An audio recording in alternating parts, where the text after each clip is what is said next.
বর্ষার বিদায়লগ্ন মানেই প্রকৃতির রং বদলের আভাস। এ সময় পুরো প্রকৃতি সাজে শরতের অপরূপ সাজে। শুভ্র কাশফুলের ছেয়ে আছে খাগড়াছড়ির পাহাড়ি জনপদ। একপাশে চেঙ্গি নদীর স্বচ্ছ জল, অন্য পাশে পাহাড়ে আর হাওয়ায় দোদুল্যমান কাশফুল।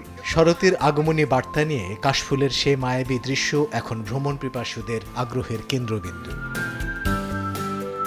শুভ্র কাশফুলের সাথে নিজেকে ফ্রেমবন্দি করতে খাগড়াছড়ির পানছড়িতে ভিড় করেছে কিশোর কিশোরী, তরুণ তরুণী, এমনকি মধ্যবয়সীরা। এমন নীল আকাশ, তার সাথে সাদা কাশফুলগুলো সবার মন কেড়ে নিচ্ছে।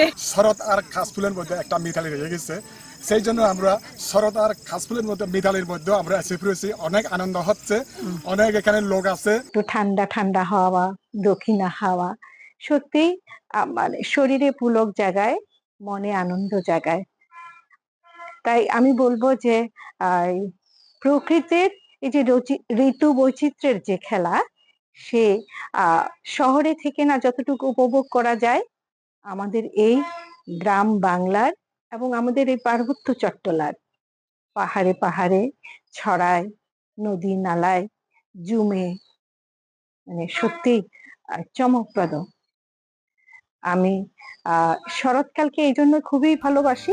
একসময় খাগড়াছড়ির বিভিন্ন নদীর ধারে ও মাঠে ঘাটে দেখা যেত অসংখ্য কাশবন। তবে সেসব জমিতে চাষাবাদ সহ নানা কারণে সেই সংখ্যা অনেকটাই কমে এসেছে। সময় সংবাদ, খাগড়াছড়ি।